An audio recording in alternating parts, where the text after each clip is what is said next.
What's up, everybody? Adam Gelman here. Another awesome panel discussion we're prepared for here as the Revolution checklist, after weeks and weeks of waiting, is finally live. And I think all of us, the four of us on this panel, were some of the people that were waiting, with bated breath, if you will, for Panini to finally release the goods. We got it this afternoon. I wanted to get a bunch of people together so we could talk about some of these awesome sets that make up Revolution. I know from a card collector perspective, Revolution was a very interesting experience for 2022. It's back again for 2023. I think there's a few twists and turns that we're going to go through here tonight. But I wanted to let the panel introduce themselves, tell you where you can find them on social media, and then we'll sort of get into some of the discussion. I'm going to go to a brand new voice for the channel here, somebody who hasn't been on one of our videos before. Brandon, if you want to say hello and kind of introduce yourself, what your sort of relationship is to cards, and sort of if you want to mention also your awesome podcast that you've been sort of working on as well, that'd be great.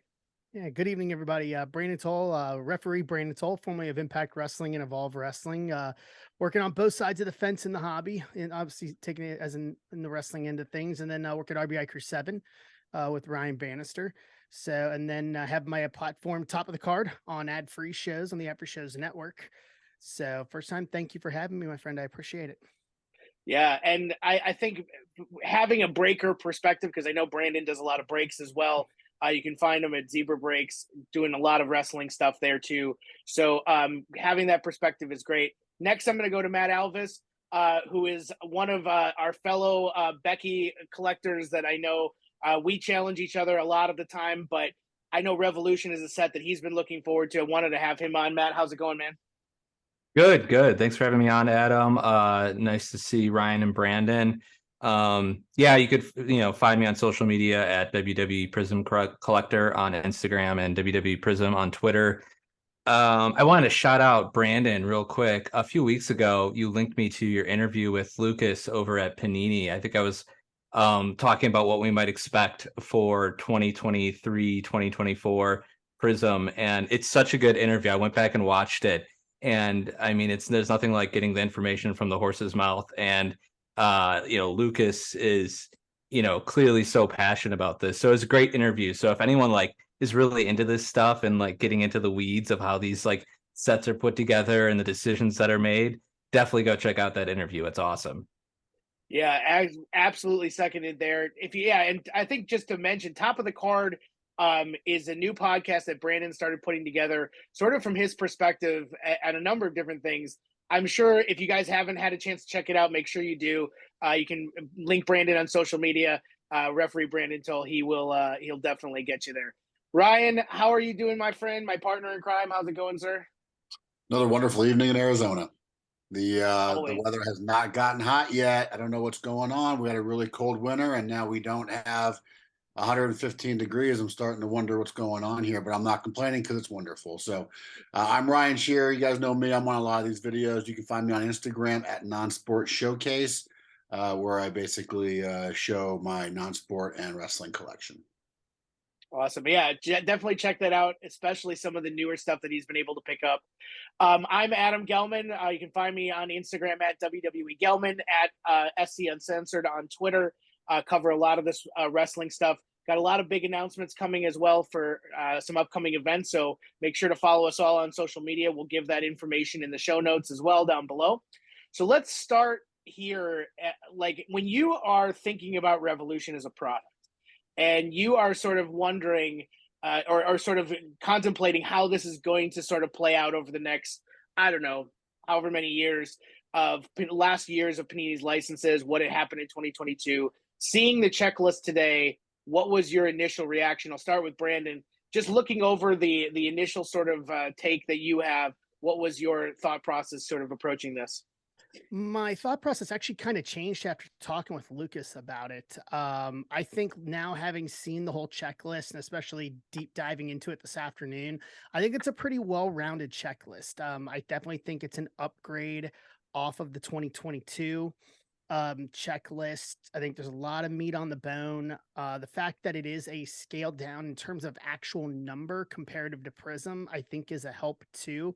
You're not going to please anybody or everybody all of the time per se.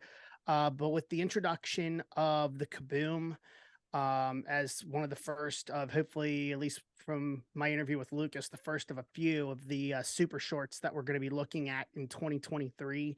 I think it's great. And I say that because my view changed after talking with Lucas. And it especially goes back to the autos, and he put it into the same realm as basketball. And I think this is an important way, especially, at least my opinion, from looking at Revolution as a product. Yes, there's no guaranteed hobbies, or I'm sorry, guaranteed autos in Revolution. But if you look at the checklist, and it really clicked with me when I was at the shop ripping some basketball Revolution. The product, at least for basketball, is under $100, and you can pull Jason Tatum, who's one of the top players in the NBA, and auto his for under $100. So for the fact that they kept the autos at 50 and they're not guaranteed, it allows them, from what at least that Lucas had told me, to be able to maximize their budget for autographs for this, to put higher end or a lot of higher talent in the list. And I think that compressed auto list with it, given the price point, I think is a no-brainer. I say it to people all the time with the basketball one. Where are you going to find a place you can pull a top auto for under $100? It doesn't exist in most products. So I think between Galactics, they added the Kaleido 101s and Kabooms, there's a lot of meat on the bone to chase in this set. I think it's definitely a step up from last year. I think there's a lot to work with. Yeah, I said that on Twitter earlier today. I said that this is probably the most accessible autographs for people like The Undertaker, Stone Cold Steve Austin, Hulk Hogan. Last year's Revolution boxes, I think, are around $50-$60 now. Like, it's really fun to rip too. Like, it's a fun rip. Now, Matt, I know you have a lot of the same thing with the Kaleido 101 base cards. That was one of your things that you wanted them to add. What was your initial take here, sort of going through the checklist? Yeah, I mean, even taking a step back, looking at this sort of from a broader perspective, in the context of 2022, I think this set had a lot to sort of maybe make up for, in the sense that I feel like last year's Revolution, which was a good set, it went under the radar because it came right after 2022 Prism. Absolutely, yeah. And I think a lot of people were soured after the experience with the pricing of Prism, and by the time Revolution had come out, the Prism price had gone up and gone down. And so people were either just checked out or soured on the experience. And so Revolution, I feel like, kind of came and went. And I feel like hype didn't really come back up until Select.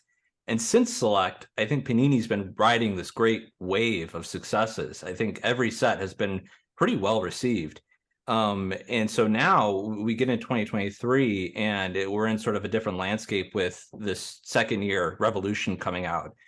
And so I think, and people revisited Revolution 2 throughout the year because they kind of maybe missed it, myself included. I went back and I was like, you know what? After realizing like how rare the Galactics are and how cool they are, I was like, yeah, I should pick up a few of these. Yeah. There's still a lot of people out there looking for theirs too, you being one of them. But yeah, absolutely. I mean, yeah, they're just so hard to find.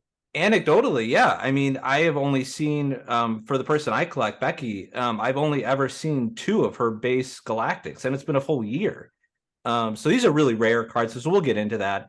And so I think Panini has great opportunity here with 2023 Revolution to sort of rehabilitate that brand for wrestling collectors. And I think they've done a lot here to do that, which we'll talk about more specifically. But with the Kabooms and some of the different inserts they've added and the factions, I think there's a lot of stuff they've added here. And so I think we're going to see a different reception to Revolution, and I think we're going to see more people talking about it, and Kabooms play a big part of that. But I think the set overall, for me, looking at the checklist and looking how it's broken up, I think it was all positive pretty much. Yeah, I mean, you brought up a lot of really good points, especially about, this is a product last year that came out at quite possibly the worst time to ever release a set, and it was immediately hyped to a price that was just ridiculous. It eventually went down quite a bit really fast. But man, like, this product was designed to be sort of a product that delivered in bulk. It delivered, you could rip a number of boxes of it, but it just came at the wrong time last year. I would have probably not gone this direction, released this maybe a little bit later in the year. But I think you're right. People are going back, especially around the cards that they're missing, because for all the super collectors, wrestling's really based on that. We're not seeing a lot of these cards pop up in some of these cases, not just because it wasn't mass rip. There wasn't a whatnot back then to sort of go through and rip 18 cases at a time, but also because there's just the boxes were cheap and people sort of passed over and waited for select. Ryan, what about you? What are some of your initial takes here as we sort of kick off the discussion? Well, Revolution was always meant to be a lower end product. It's always meant to be 50, 60, 70 bucks a box. And going on what Brandon said, Revolution is one of those sets where it got the reputation in other sports where you could buy a box for 50 or 60 bucks and conceivably hit $1,000 card. Easy. And that's rare. You know, you didn't have to spend $300-400 to hit $1,000 card. Because I remember when I was opening boxes in the Luka rookie year, you know, the most they got was 65, and he was hotter than hell.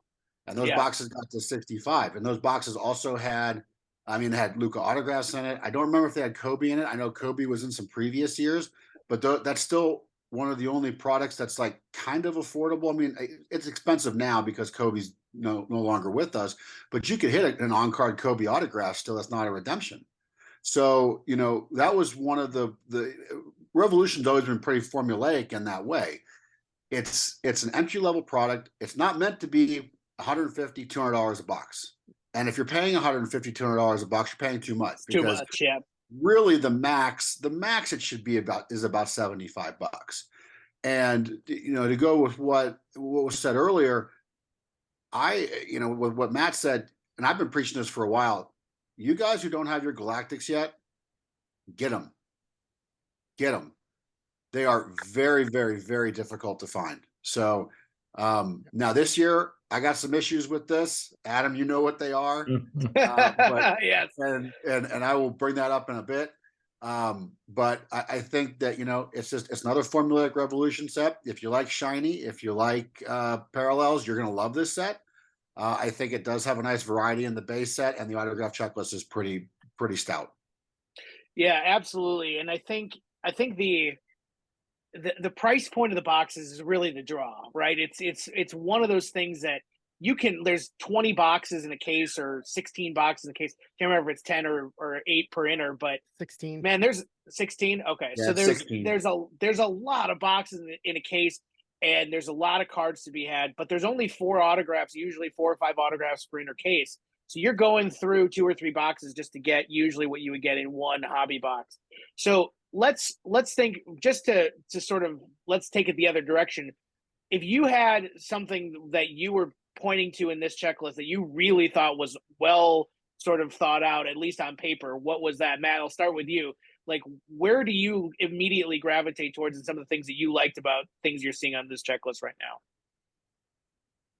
Well, the Kabooms are kind of obvious, but you know, we'll talk about those, I think, more in depth. The things I really liked here, I would say, I'm torn between the factions, but the factions are kind of just another way they did the tag teams, but they picked some good factions. I think those are really cool. I would say probably the big things is the addition of the one-of-ones, though, for the base cards and the inserts too, I believe, right?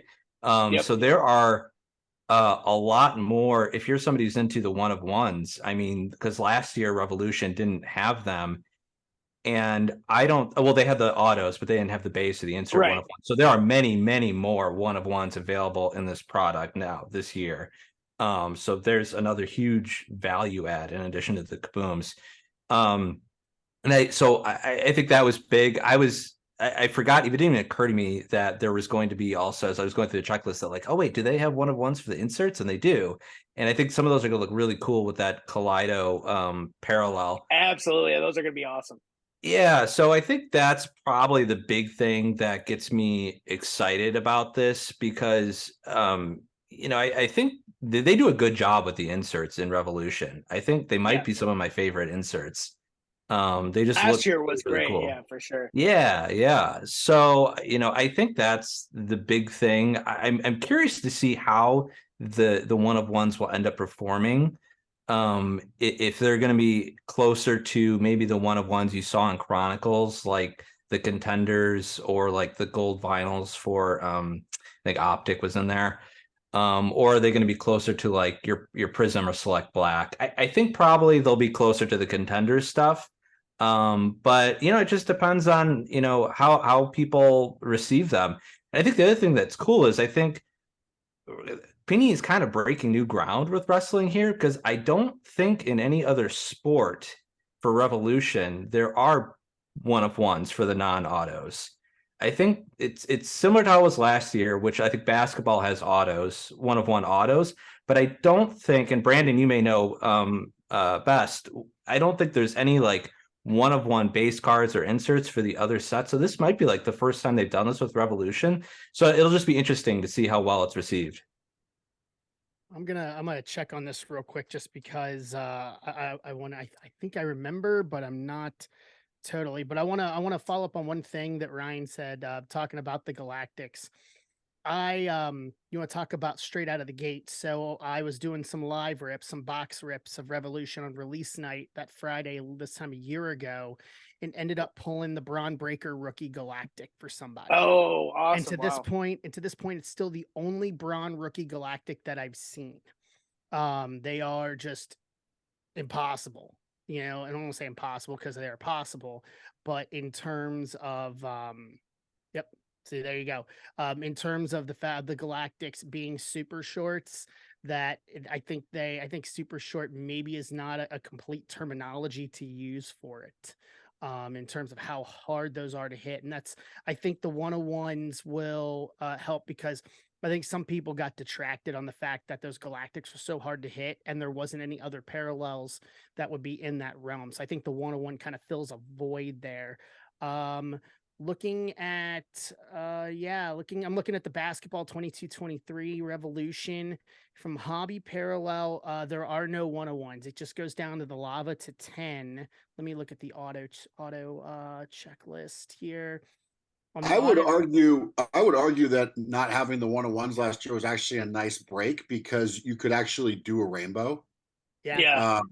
Which has been a big deal now. I mean, collectors are now coming into wrestling collectors are kind of they're kind of catching up with the rest of the sports now. And so they're collecting rainbows, and by not having the 101, you could have, 10 rainbows. So, but they're always looking to improve, and the 101s will do well. The Galactics almost are one-of-ones, though. I mean, because you may only see one or two of them. Few of them. Yeah. So, I mean, especially for like the base cards. So, I mean, it's almost like you've got, if you want to do a rainbow with the addition of the 101s, it's almost like you've got to get, practically speaking, 2 1-of-1s if you got to get the Galactic as well. So that's a really good point. Tough rainbow. Yeah, there's only 101 autos in Basketball Revolution. So the base set, there is no 101. So wrestling's going to have the one up in terms of we're going to have the 101s across all of the sets, at least between base and the inserts.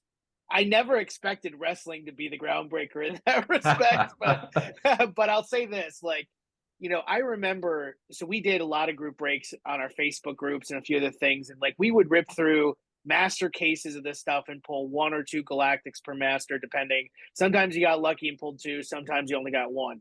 The Galactics weren't just the base cards, they were the inserts too. So you could go through a whole master case and your Galactic could be an insert, not a base card. So if you think there's 100 base cards, there's all the tag team cards from last year, plus 4 or 5 insert sets, getting through all of that was really difficult.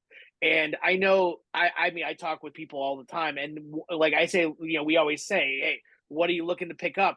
It's always, hey, I need this crazy low Prism sort of parallel, and I need a Galactic. And it's because no one has these. And I've said, I think Ryan and I were on a video, what was it, a year ago? We were saying, you got to get these cards if they pop up. And they continually sell low. And I know, Matt, we've had a conversation about basketball and how high some of the first-year Galactics were going there, like Steph Curry and Kobe and all these LeBron. Those are 5-figure cards, legitimately. So it's I don't I know the timing of the set probably impacted how much people were willing to pay, and it's still to this day, I think they're undervalued considerably. I think they're one of the hardest cards to get into a collection. I was lucky enough to find one about 3 months after release. I've only seen one other, to Matt's point, and but the inserts are hard, and I don't think the print runs are consistent either. Like, I think there are some of them I was that going to are, bring that up. yeah, I think there are some of them that are much more widely printed, and others that are just insanely short. I don't know if you guys have experienced a similar thing. Well, think about this. You have a base set that's 200 cards, right? It's a 200 card set or 150. It's 100 actually, and then 50. Well, then you add on the other, Yeah. All the It inserts. ends up being, I think, in terms of the talent, it's like 152 different, whether it's tag teams or individual, from an individual talent standpoint. So take the base set, add in all the insert sets, which is probably another 50 to 70 cards when you add in all the insert sets, and now times that by 16 boxes for one of them. It's an enormous amount. 1 in 200 cases by the numbers to get whichever one you want. That's insane odds. That's insane odds. And it's, like I said, it's very, I was lucky enough. I snagged the Mega Powers Macho Hulk for, I think I paid 300 for it. I want to buy it now. And it was the first one I saw. I've seen 2 more since. It's been a year. And then I missed out. I wasn't going to pay $500 for the Macho Man base, and another one sold, and I got mine for $100. Yeah, which, I mean, it's like less than I saw a Roman Reigns. I saw a Roman Reigns sell for like $60. I'm like, oh my god, I would have bought that. Like $60. Like, that's nothing compared to, like, it's a first year Galactic. And I think, like, hey, are these going to be the 5-figure Steph Curry cards? Probably not. But I mean, like, to think that you can get in on the ground floor at $60, that's a no-brainer. Yeah, this is not a wait for the price to come down sort of thing. No. I mean, a lot of stuff, the Kabooms, we'll talk about the Kabooms are going to be expensive. I think there are going to be a lot of them. The Kabooms you could probably wait for. You want to rock Kaboom? That's going to go maybe for $1,000, the first one that sells. You could wait, and they'll probably be like $250, $300.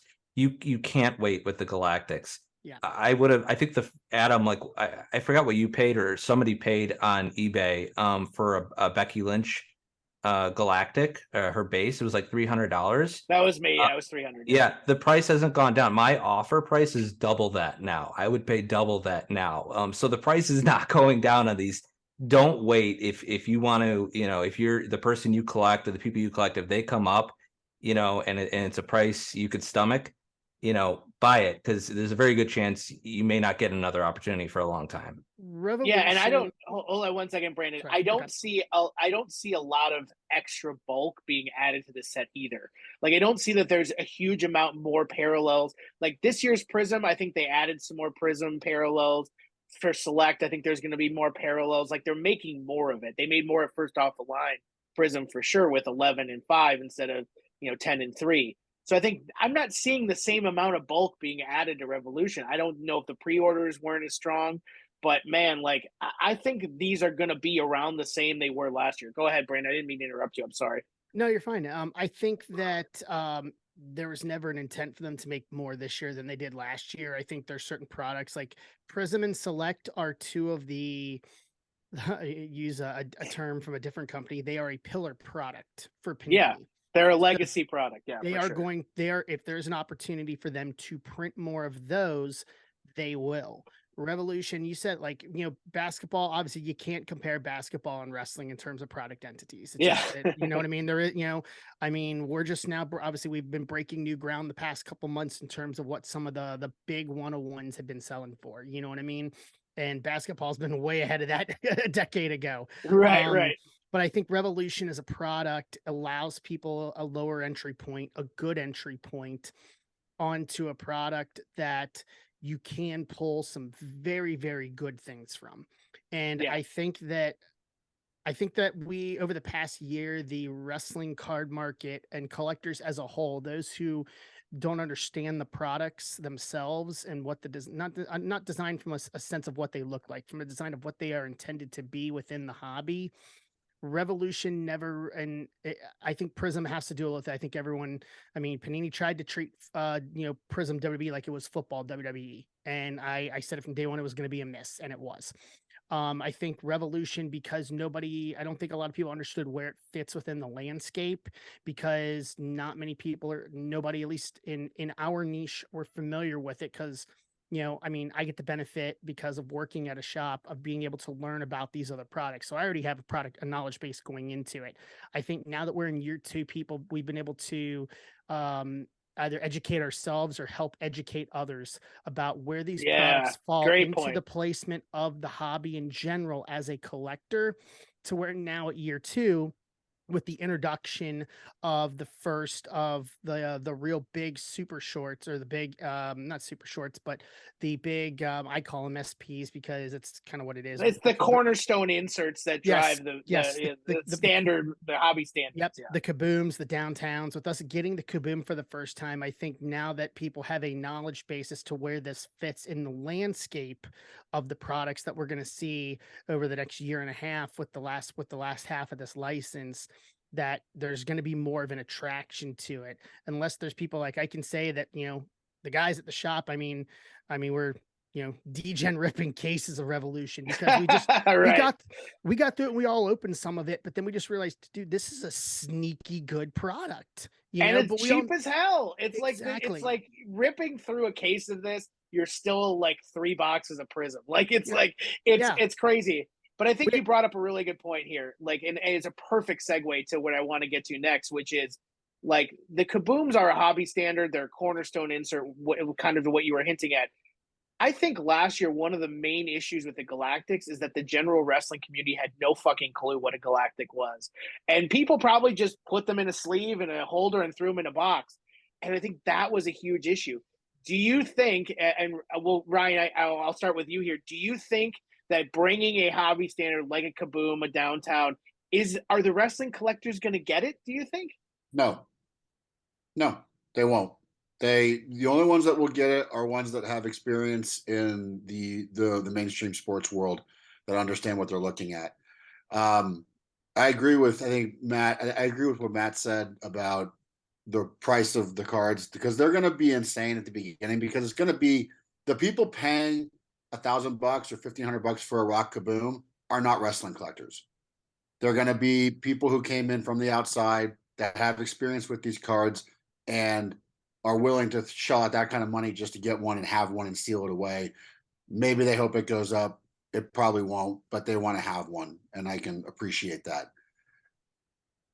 We have tried for the last year to explain to the wrestling community these inserts that come in, that they're being introduced into wrestling now, how rare they are and how you really can't sleep on these.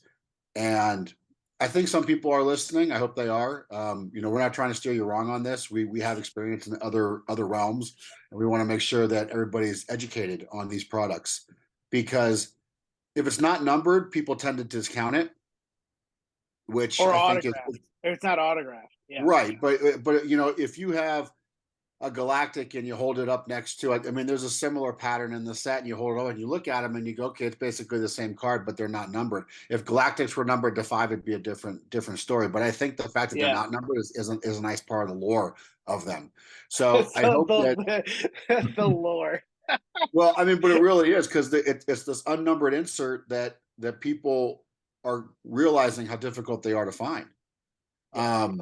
So I hope that people are starting to come around. I hope this set has a few more years with Panini, because I think that they can add on to it. And I hope they put Kabooms in other products. I hope they kind of spread them out. So yeah. And Matt, what about? Oh, go ahead, Brandon. I know from talking with Lucas that they're going to try to keep the insert, like the Kabooms, in individual products. So I know that, like, in Select, we're getting the color wheels, and then because that's a color wheel is kind of a staple with Select. And then I know when I was talking with him, I was talking about the concept of what a Downtown would look like for WWE, and like the idea of, obviously being in suburban St. Louis, of like having Randy Orton with the arch in the Downtown and having a Viper wrapped around the arch with the head coming out over him. Like, so I think what they're going to do is they're going to take all these different SP inserts Kaboom downtown color wheel, and we're going to get them spread out through the rest of the product. There's a product that we don't know about yet that is going to replace NXT this year. So I figure there'll be one in there. So hopefully once we hear what that's going to be, but it looks like we're going to hopefully get an SP insert in every product. So they're going to try to keep one to a product basically instead of stretching. That's an interesting idea. So that's a really good point. I'm not a huge fan of the color wheels. I'm not a huge fan of the Kabooms either, honestly. Like I just like, I know they're a hobby standard. I'm gonna have to get one just because like they are what they are. I'm just not a huge fan. I'm not a huge fan of Revolution in that respect. I think the Galactics are some of the coolest cards that are out there for the base cards. But like it feels very kind of late '90s for me, and that's just not my era. But from a Kaboom perspective, Matt, you've really sort of were bummed when you saw that there weren't any parallels. I know we were talking earlier today, like we'll get to the checklist here in a second. I'll flash it up on the screen so people can see who's involved. But kind of what was your thought process going into the parallel piece of the Kaboom side of this? Yeah, I mean, I think a number of people commented on that. I saw on Twitter just a little bit of because we knew Kabooms were coming, so it wasn't a surprise. Yeah. And so the question was kind of like, are we going to see parallels? And for anyone who may not know, the common parallels, I think, and it switches. I mean, Kaboom's a weird insert for other sports too. It's like it bounces around, it appears in different sets. It's not always consistent. Sometimes there's parallels, sometimes there's not. So there is no guarantee about what we might get here. And but typically you would see a gold out of 10 and a green 1 out of 1. And Kabooms in other sports, they command high prices. But man, the golds and the greens especially command incredibly high prices. Yeah. And the thing that's cool about them, and Kabooms I think they've been compared to like the modern day PMG, the precious metal gems. Let me roll my eyes a little bit more convincingly. Oh. Yeah, whether that's a fair comparison, I don't know. But I think the one thing that's cool about the parallels, and it's similar to the PMGs, is that the way the card is designed, the Kaboom, you've got the wrestler, and then the background is just sort of the color, whatever the color is. So when you change the color of it from gold to green to whatever to the base, I mean, it is noticeable. I mean, it is a big change, and it really stands out. It's not like, impeccable, like the gold, silver, hollow, whatever, or this, right. Where it's like, oh, it changed the color of this thin little border and you barely even notice it. I mean, if you see a gold Kaboom in a case at a card show, I mean, you immediately, like, your eyes are immediately drawn to it. I mean, they really stand out. And so because of that, I think people just really like them. They really stand out in a collection. And so I think people were excited to maybe get that for wrestling. We didn't get it this year, but it's something that maybe they'll add next year. I mean, you can't do everything. Gotta save some for the sequel. Yeah, you've got to save something. So yeah, that was a bummer. But I mean, you look at other sports. I mean, Kabooms just in general are very popular and they command big prices. It'll be interesting to see if that translates to wrestling. So I think there is going to be a demand, but there being a lack of parallels, and our thought being that maybe these are going to be one per case, and they're going to be pretty available. I'm not sure the price is going to quite get there. So it would have been nice to have the parallels to sort of create that chase, right? Because I think it'll be pretty easy for people within 2 to 3 months probably to get their desired Kaboom or Kabooms for a reasonable price. So yeah, that was kind of my thought. A little bit bummed, but there's always next year. There's one that I think we need to talk about that I think we've all kind of glossed over here in the scheme of this when you look at this checklist, and that's number 9, Andre. Andre as a Kaboom. There's no color wheels of him outside of the parallels that we've gotten from Prism. This is his first real kind of non-base chase card. And I think that's one that's it's gonna fly under the radar. It's an interesting take. Yeah. It's gonna fly under the radar. I think that's the same for the Rock. That's the same for the Rock, isn't it? Because somehow the Rock doesn't have a color blast. Yeah. Nope. but it's The Rock though. We've all seen it for 3 months. Like, so Right, whenever- yeah. when- like, so There's no so- mystery there. bingo. So that one sticks out to me, and it's from the Legends aspect, obviously. Mhm. But that one and Ultimate Warrior, I think, and I will still be on the train of we need an Ultimate Warrior Color Blast next year, in God, Prism. that'd be cool. Just because it fits and it works. But when I was looking at this today, I looked at Andre because of the lack of product of him out there.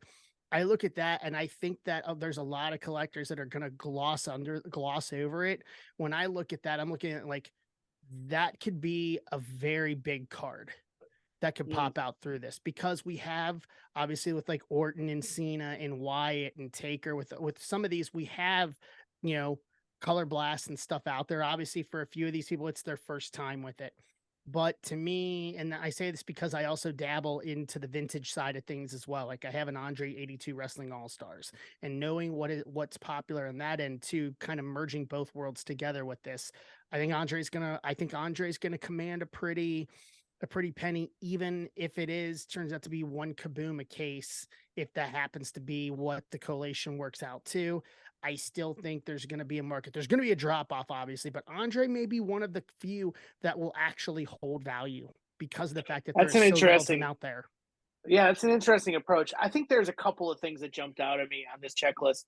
And I think the first is that there are only a few legends that really are past the point of like the Attitude Era, right? So we've got Andre, we've got Hulk Hogan on here. Like, I mean, Hulk Hogan spanned a number of eras, but like, I think those were really the two from that side of the business, Andre being the oldest one on this list. There's also none of the new people on here. Like I don't see any Roxanne Perez, no Tiffany Stratton, none of the other guys that are from NXT, Carmelo, Braun Breaker, all those guys that have been in part of these, SP sets, which was interesting. But I also think they played the hits here. Like they've got Shawn Michaels, they've got Hogan, they've got Rock, they've got Roman Reigns. Like they're really sort of hammering it home. Like we're gonna make a splash with this checklist. Stone Cold Steve Austin. They've also got some of the women on here that are really great sellers, like Becky Lynch, and who I know Matt and I will be chasing hardcore, and then like Alexa Bliss and Charlotte. Like there's a lot of people on here. Then there's others like Finn Balor and Drew McIntyre who haven't really commanded a really big thing. So why are we having those? Edge. Why are we having those, but none like Macho Man, which I know Ryan's probably upset about? Why are we not seeing some like Seth Rollins or Rhea Ripley or some of those guys like over this? I understand there can't be everybody's a banger here, but I think those are big misses to me. I don't know what everybody else's thoughts are. Seth and Rhea, and everyone said this, two huge oversights, and it's just this was probably set in stone a while ago. It's just sort of ironic that absolutely current, 9 months ago at least. Absolutely. And they're the current world champions, and so not having them on here is just a little like, but it is what it is. Well, and I think that's really the reason, because these have to be set it's probably somewhere around 9 months or so ahead of time, because having knowledge of baseball. Typical production timeline's about 9 months. Yeah. Yes, and that's why you see like we had Drew McIntyre champions autos in Prism. You know what I mean? So I think, but we also had Roxanne Perez. So I mean, like they have moved things around. Like they've made edits late. So I've realized, and I say this from the standpoint of I own one of the Ava Rain Gold to 10s from Prism.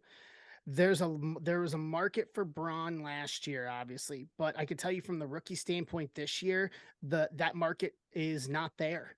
So going back to the hits and, going back to, I don't want to say going back to the well, but going back to what you kind of know what works, I think is the right move. Yeah, we're missing a few people with it, and maybe they can make some additions into the later products this year. Maybe we'll get them next year.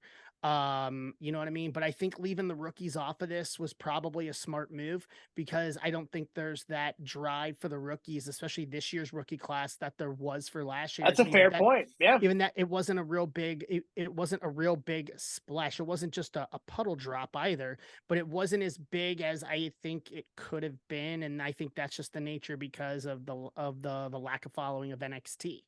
Especially, or 2.0 at least. If this would have been NXT version 1, 2017, 2018, different story. But I think it was the right move. Yeah, we're going to miss a couple, but all in all, leaving out the rookies and the prospects, I think because the mainstream audience that watches Raw and SmackDown is not exposed enough to that talent yet.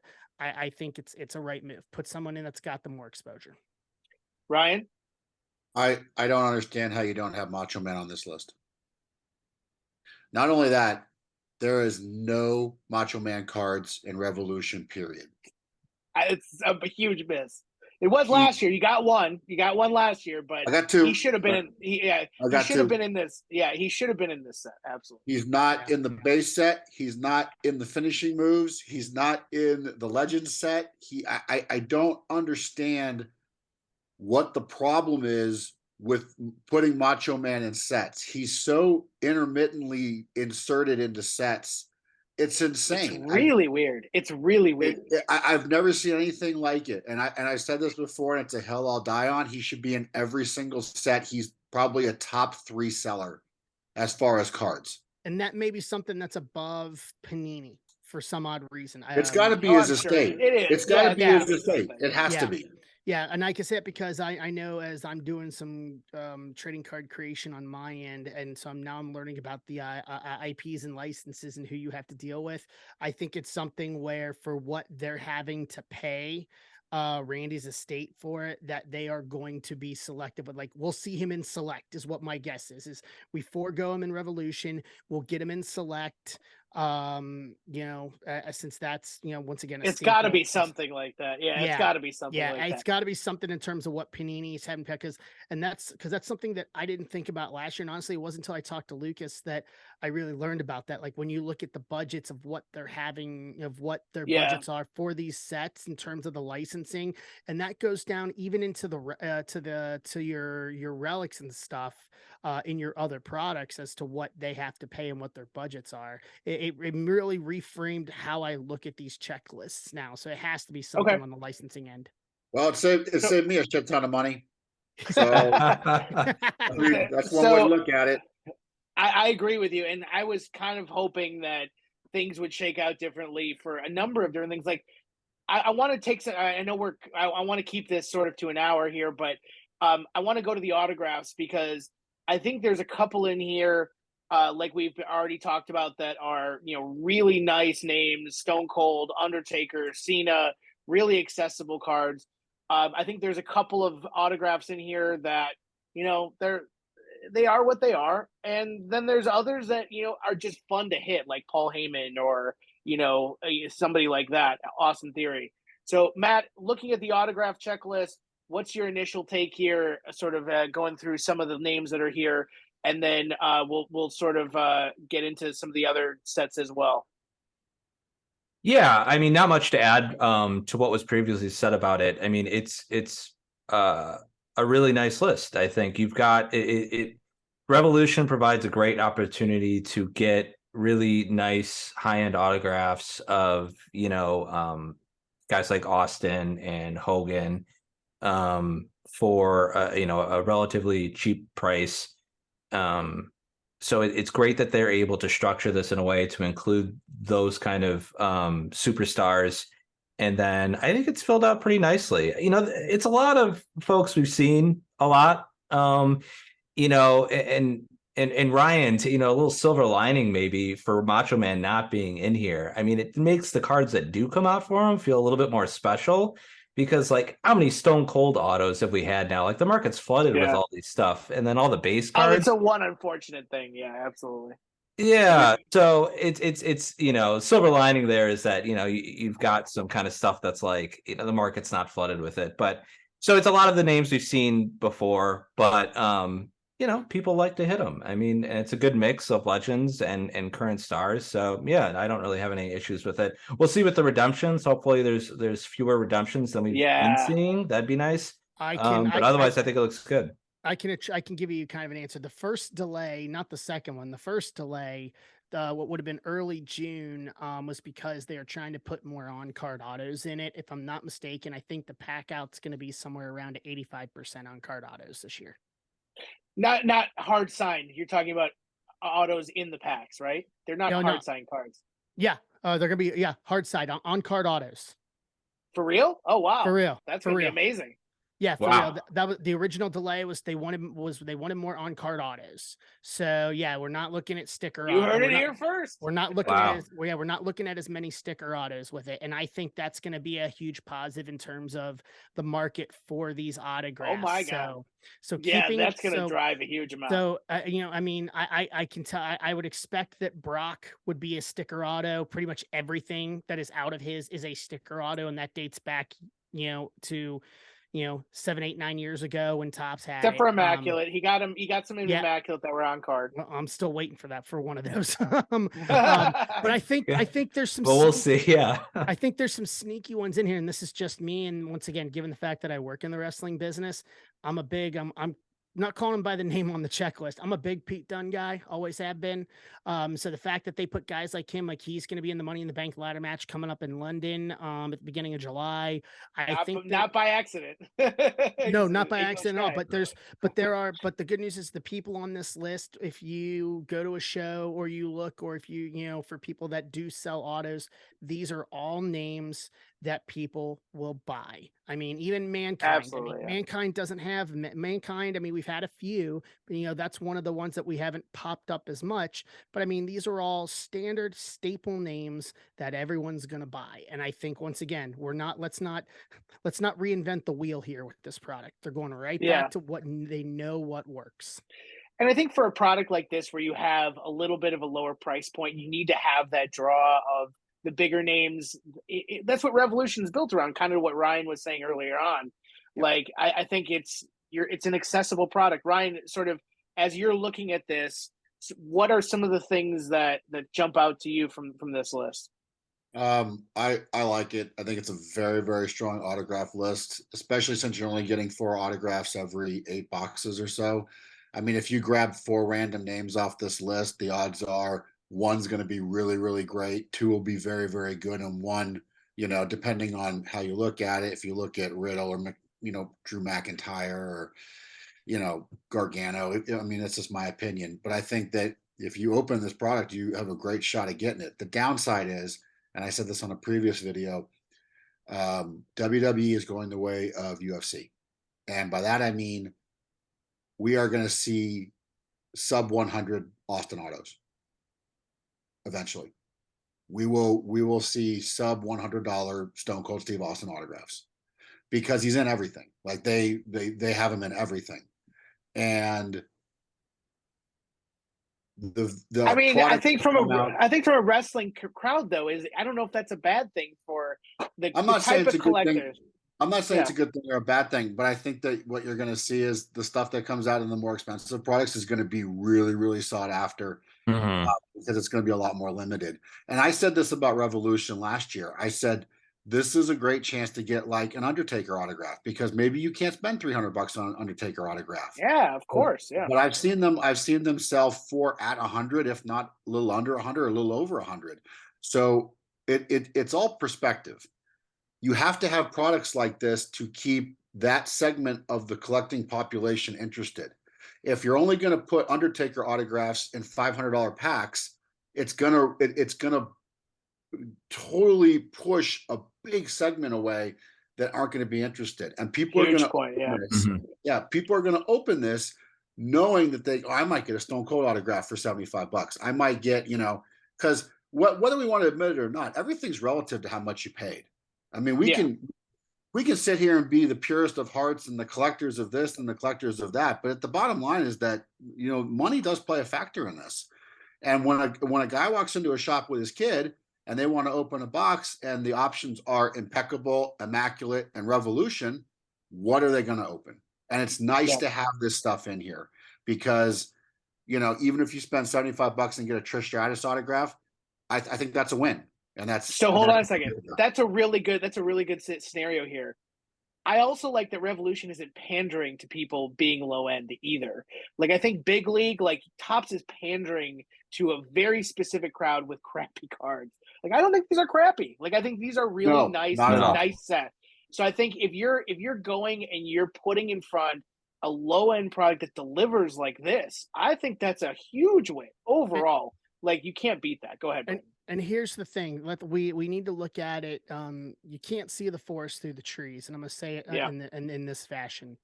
We've only got Panini for one more year after this. 2024 is it, and then it goes back to Fanatics Tops. If it goes back to the way it was prior to Panini taking over, these $100 Undertaker autos we're seeing right now are not going to be $100 when it goes back to Topps Fanatics. Yeah, Topps doesn't do it this way at all. And I think No. we've experienced that. Like that Ryan and I just talked about this in a video a couple of days ago, or I released it today actually.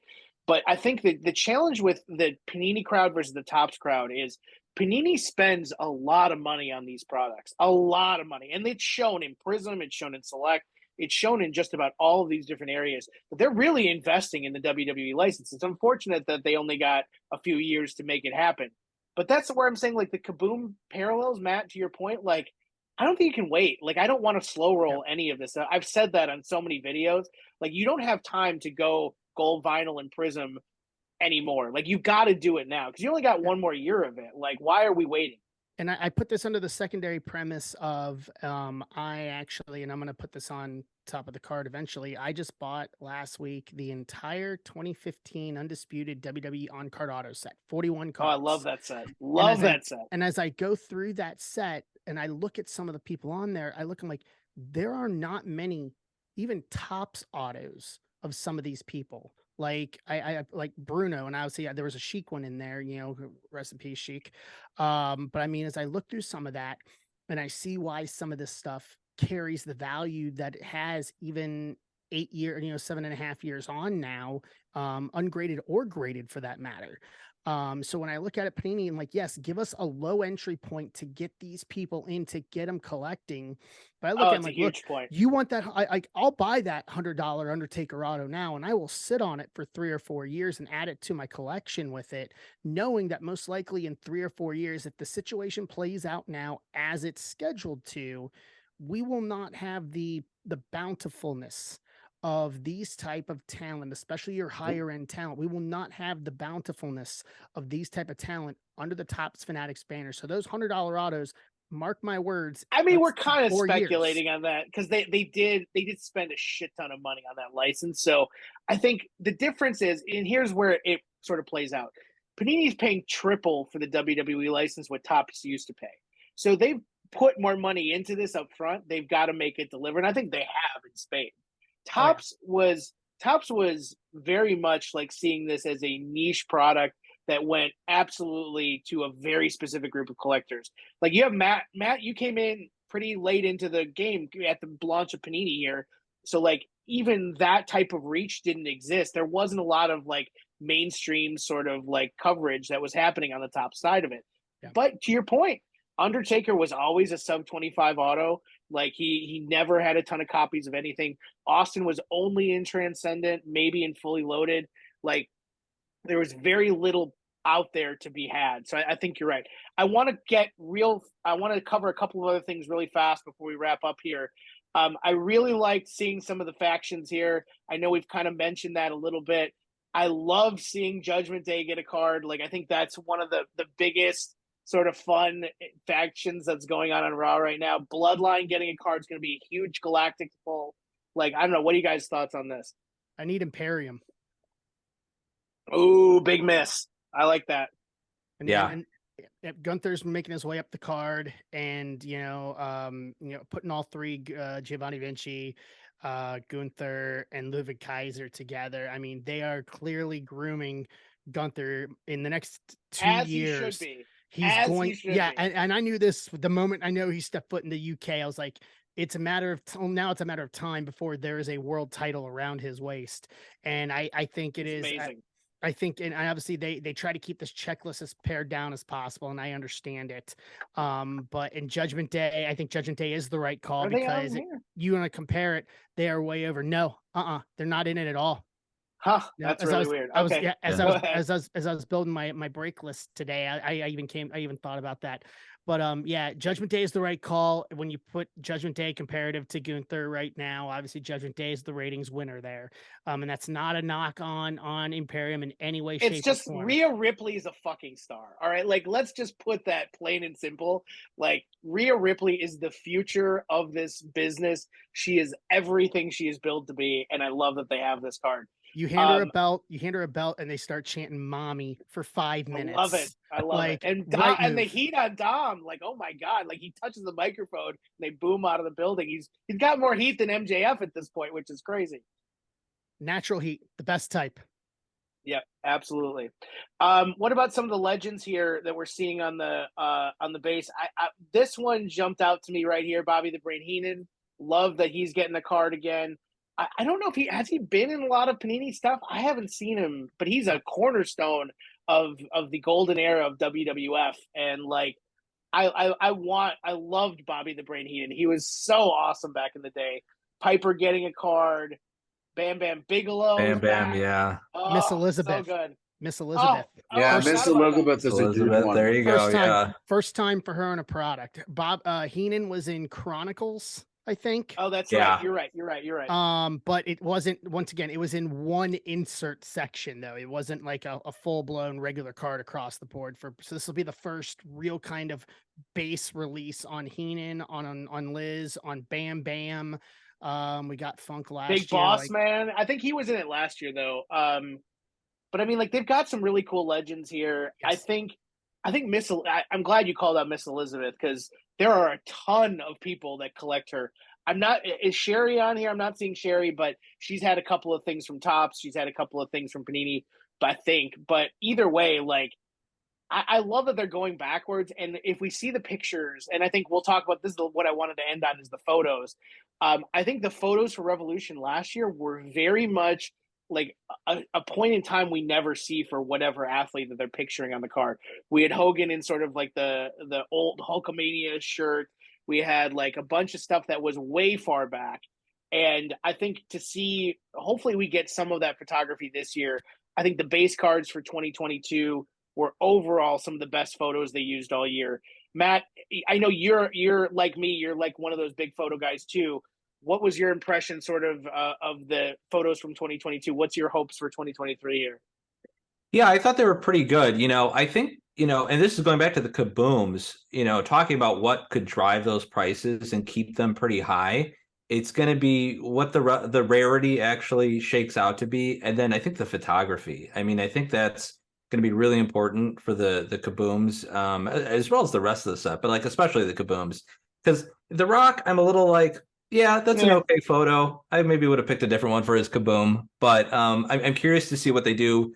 If there's maybe a theme with the set. Some of these guys, you look at the Kaboom checklist, and just some of them strike you as very Kaboomy, maybe. Right. I think like Kaboomy. Batista's on there, and like Triple H. Just some of those guys you think they're gonna look good on a Kaboom card.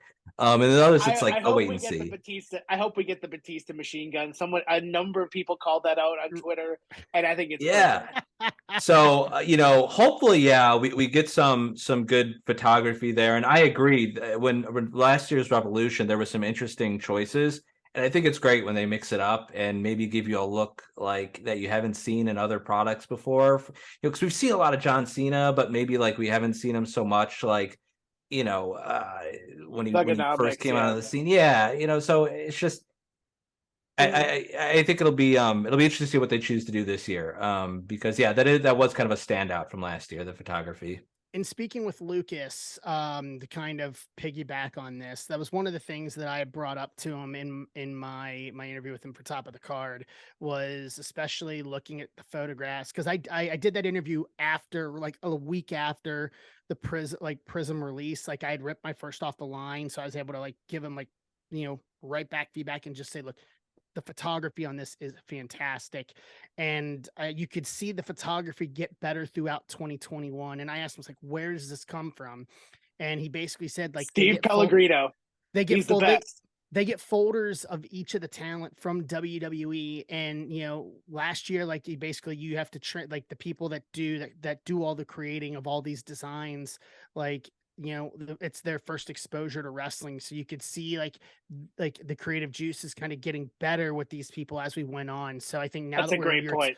Now we're in year 2, they have the experience with it. So now it's just taking what WWE is giving them and trying to figure out, okay, which is the best one that's going to fit into which. And they didn't disappoint in Prism. And I really, really doubt like that we're going to get disappointed. In the Let's pause there, because I want to give my man a shout out. So I've actually made contact with the guy who chooses the photos for Panini. He's an incredible guy. Yeah, he's an incredible guy. Does a ton of great work. And I think, the way that he chooses photos is because he says, I've been given a wealth from WWE to choose from, kind of to what you were saying here. So I want to give him a shout out. Ryan, you were going to jump in. I saw you light up there for a second. Anything from you that you wanted to add there? I would have liked to see maybe for next year factions on the Kabooms. I think seeing like DX in the tank on a Kaboom would be, I think that's one of those instant iconic status cards. I also like the classic DX pick where, Triple H in the background with his hands up and he's got China on one side and Billy Gunn and Road Dogg and X-Pac, and they're all, it's that promo photo picture. But I think that, like a Mega Powers Kaboom would be awesome. I think that there's really some, rock and sock Kaboom. Right. There's just so much you could do with those ideas. And I think that limiting them to individual people is, especially with wrestling, I think they could just take it off so much higher. I think that's another thing that's like makes Revolution stand out, right? I don't recall any other Panini set that included like tag teams as cards, right?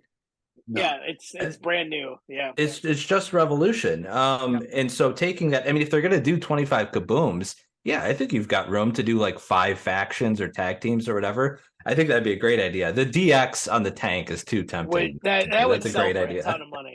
Yeah, I think that's a great idea. This is going to be a deep cut, but I think we'll all get it. How about a Heenan family Kaboom? Oh yeah, that'd be good. I think there's that's what wrestling is, a wealth of these sorts of like opportunities. And I think it's unfortunate that Panini's only gotten 3 years to explore it. Maybe it depends on how it shakes out sort of overall, but like the exploration that they've put into these 3 years is already one of the best runs we've seen from wrestling in a long time. And I'm a huge Topps fan. I love 2013 to 2022 or 2021 Topps. Like that was one of my favorite runs of wrestling. It has Chrome, it has Finest, it has all this. But Panini has really brought the heat in these 3 years, and and we haven't even seen what's next year, which I think is like the trilogy. I just thought of something. What if they did the online component, like the instant, but they did like one Kaboom a week, or like one Kaboom? That would be awesome. Let's do one Kaboom a week. What about it's print to order, and by the end of the year you have 50 Kabooms, and they're like $20 a card. I'd buy them.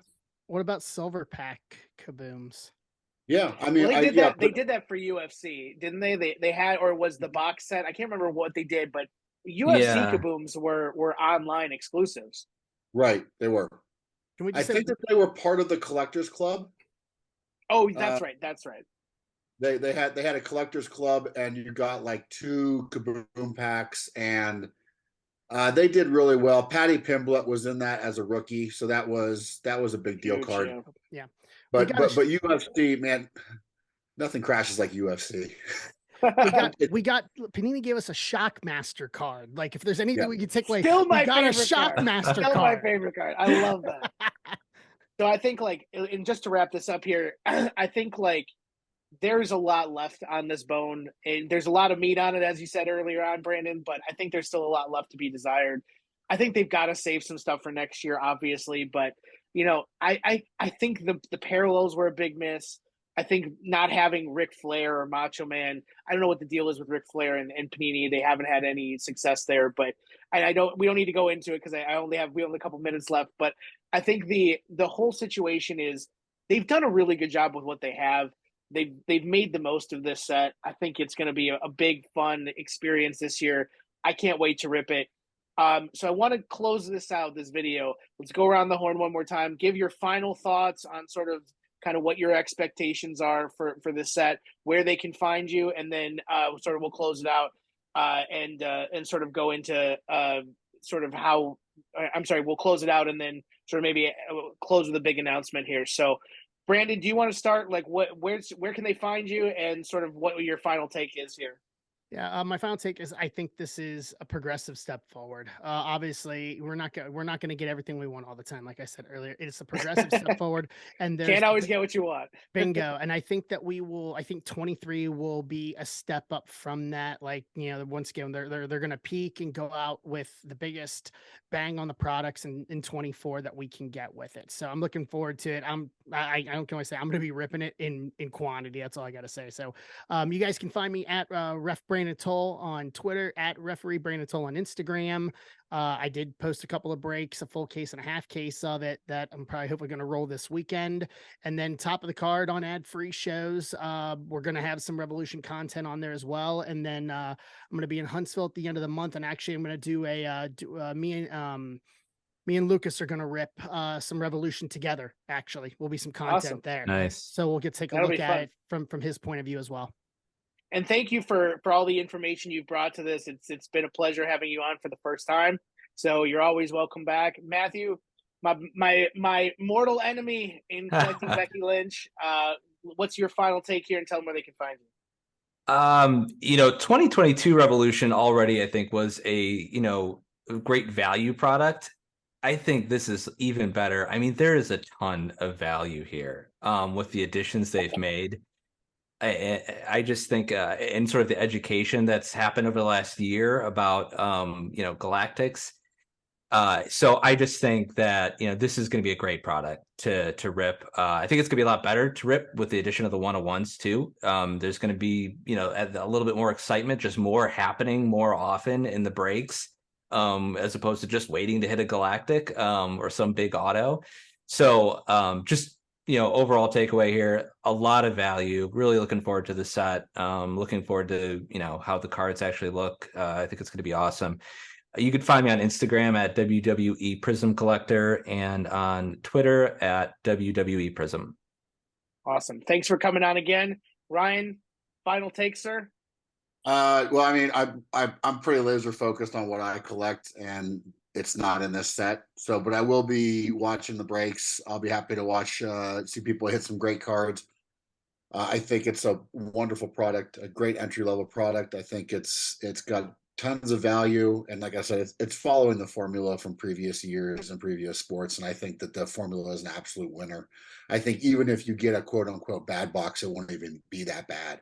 I think in the long run. So you can find me on Instagram at Non-Sport Showcase. And so got a big announcement coming up.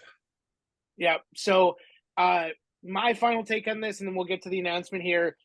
I'll tell you, I think the jury is going to be out on Revolution for a long time before we really see some of the major things start to happen with Panini sets, Prism included, whether it's your gold Prisms or the Kabooms or whatever, the Galactics. I think we're still a ways off from really realizing kind of what this has meant to the wrestling card hobby. But overall, I'm excited, even though I'm not a huge fan of the Revolution brand. It has elements in the set, even for somebody like me who loves kind of the sparse white, sort of really clean cards or Prism shiny stuff. This is sort of a completely different product. But you got to have something for everybody. I think this is the opportunity to sort of go a different direction. So you can find me on Instagram at WWE Gelman, on Twitter at SC Uncensored. Big announcement. So as we announced on Twitter earlier today, there is going to be, for the first time ever, if you're traveling to Chicago in late July, there's going to be an event during the week that everybody's in town. And it's going to be a really big fun thing that we've been able to be working on with a number of different people around the wrestling card hobby, from Tony and Paul, all the way through some of the dealers that are going to be there. And we're trying to bring the wrestling community together in Chicago for the first time. We're going to call it the main event. It's going to be awesome. It's because of the way that it sort of works with the other events that are going on during that week, and there's a ton of them. We are going to be doing this invite only. So Ryan's put together kind of an email address that you can send your emails to and get an invite for the event. There's very limited space. We were only able to get about a space for 150 people. So there's going to be a limited amount. We've got a lot of fun stuff that's yet to come. We're going to do a bunch of videos, including probably a super show with Tony and Paul coming up here. Ryan, do you want to sort of plug the email address here, and then we can go from that side of it? Yeah. So the email address is Chicago Main Event 2023 at gmail.com. Chicago Main Event 2023 at gmail.com, all lowercase. So send that email over. I'll put you on the list. You'll be on the list. And we look forward to seeing everybody. It's Friday night, right, Adam? Friday night. Yep. 8 p.m. Friday night. Yeah. So if you're going to be in town in Chicago at the end of July, it's going to be, and it's the first one ever. So you can say you were at the first one. We're hoping to make this a regular thing. So shoot that email over to me. Yep. Chicago Main Event 2023 at gmail.com. I will put it in there. Yep. I'll put it in the show notes too. Okay, great. And let me know how many people are in your party with all the names. Sounds good. Awesome. Matt, you live in Chicago, so hopefully we'll see you there. Absolutely. Anyways, yeah, it was wonderful having you guys on. This was a great conversation. It's always great to have a new voice added to the fray with Brandon. You were a great guest. Matt, having you on again is awesome. I think these are the types of videos that I really enjoy the most, having to be able to have these conversations live with other collectors, with other people who operate differently in the hobby, whether you're a breaker, a dealer, or other things, or you're just a collector who wants to have fun and talk about wrestling cards. That's what we're all about. So stay tuned to this channel, like and subscribe. We've got a ton more content yet to come, especially leading into the national convention. We're going to be doing a lot of different things, including, I think, some stuff at the show as part of the main stage. So really big time for wrestling cards overall. Like this is our time in the sun, as much as it's going to be for a little niche, dark corner of the hobby universe. So I'm very excited. Thanks again, everyone, for watching. We'll see you later.